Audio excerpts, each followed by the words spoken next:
नमस्कार. आऊचा खाऊ या यूट्यूब चॅनलवर मी मेधा तुमच्या सगळ्यांचं मनापासून स्वागत करते. रोज नाश्त्याला काय करायचं हा प्रश्न असतो. आज मी तुम्हाला कोकणातला एक पदार्थ नाश्त्याचा दाखवणार आहे. तो म्हणजे कैरी आणि काकडीचे पोहे. अगदी पोटभरीचा तरी पण चटपटीत चमचमीत असा पदार्थ कैरी आणि काकडीचे पोहे. चला तर मग रेसिपी बघूयात. हे पहा, कैरी काकडीचे पोहे करण्यासाठी आपण जे कांद्या पोह्याचे पोहे घेतो ना, जाड पोहे, तेच पोहे घ्यायचे असतात. पातळ पोहे घ्यायचे नाहीत, कारण काय होतं, काकडीला खूप पाणी सुटतं आणि मग पातळ पोह्यात काकडी घातली की ते पोहे अगदी म्हणजे त्याचा गिचका होतो गोळा. म्हणून हे जाड पोहे घ्यायचे. आता काय मी करणार आहे, हे स्वच्छ मी निवडून घेतलेले आहेत आणि नारळाचं जे पाणी आहे त्या नारळाच्या पाण्यात हे पोहे भिजवायचे. जे काही नारळाचं पाणी निघेल ते ह्यात घालायचे आणि एक 10 मिनिटं हे असंच ठेवायचे काढून. तेवढ्या पाण्यात ते व्यवस्थित भिजतात.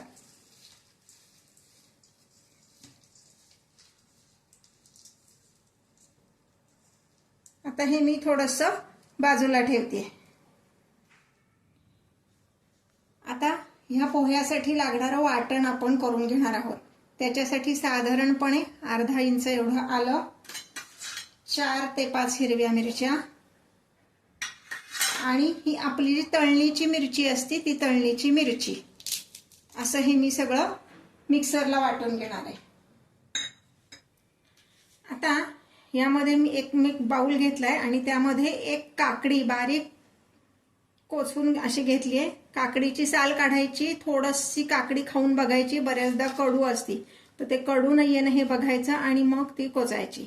तुम्हाला विळीवर येत नसेल तर आता जे आपण सध्या कांदा कटर किंवा चॉपर वापरतो त्यात जर काकडीचे बारीक तुकडे घातले तर अशी छान त्याची बारीक कोचली जाते. आता यामध्ये मी घालतेय नारळाचा चव, ओल्या नारळाचा चव. तो एक मोठा बाउल भर, म्हणजे साधारण हा अर्धा नारळ आहे आणि हा नारळ फोडल्यानंतर जे पाणी निघालं तेच पाणी मी पोहे भिजवायला वापरले. साधारण अर्धी वाटी एवढी कैरी घालायची. कैरीचं प्रमाण तुमच्या आवडीनुसार तुम्ही कमी जास्त केलं, आंबट कशी आहे त्यानुसार तरी चालणार आहे. कारण काही वेळेस कैरी फार आंबट असते. तोतापुरीची घातली तर अगदी पूर्ण एक कैरी घालायला लागते. माझ्याकडे ही आंबटवाली कैरी होती म्हणून मी त्यातली पावच कैरी, म्हणजे एक जी मोठी कैरी असते त्याचा फक्त एक भाग एवढा घातलेला आहे. 1 चमचा मीठ घालणार आहोत, थोडीशी कोथिंबीर घालणार आहोत आणि आता हे मी सगळं आधी हातानेच मिक्स करून घेणार आहे. मीठ घातलेलं आहे ते सगळीकडे मिक्स व्हायला पाहिजे आणि जो आपण मसाला वाटून घेतलाय तो पण मी आता ह्यामध्ये घालते.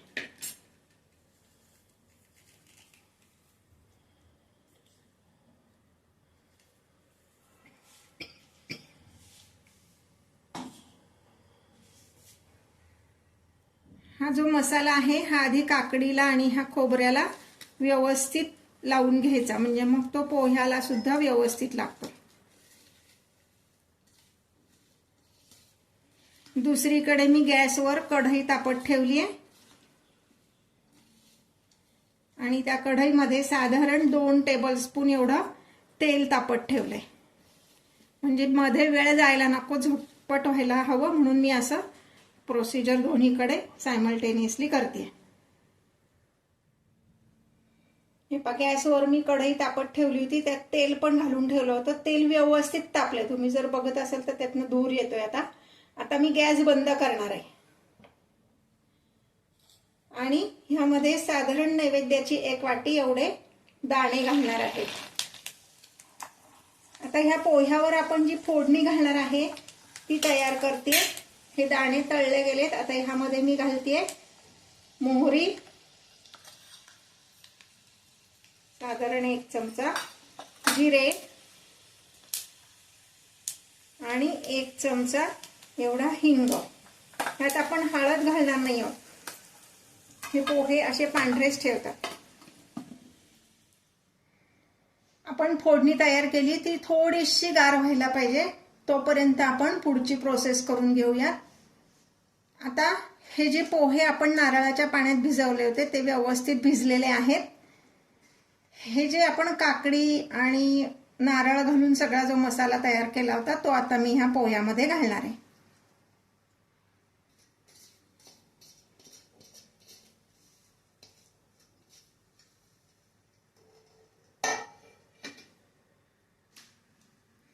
हे सगळं व्यवस्थित असं कालवून घ्यायचे.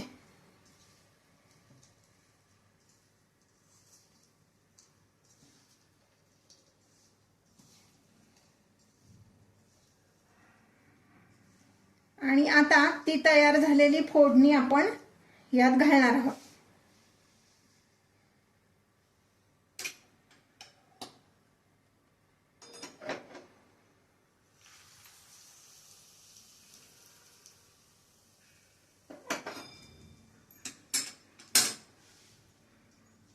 हे सगळं हातानेच कालवायचंय, म्हणून आपण फोडणी कोमट होईपर्यंत थांबलो, कारण गरम फोडणी घातली तर हे आपल्याला हाताने कालवता येणार नाही, भाजेल, म्हणून फोडणी कोमट होईपर्यंत थांबायचंय.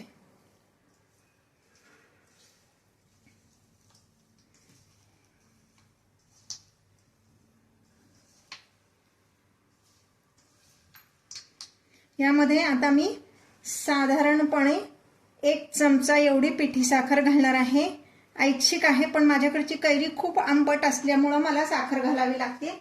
तुम्ही जर तोतापुरी कैरी वापरलीत तर साखर नाही घातली तरी चालणार आहे. फार नाही, अगदी अर्धा चमचा एवढीच घालायची.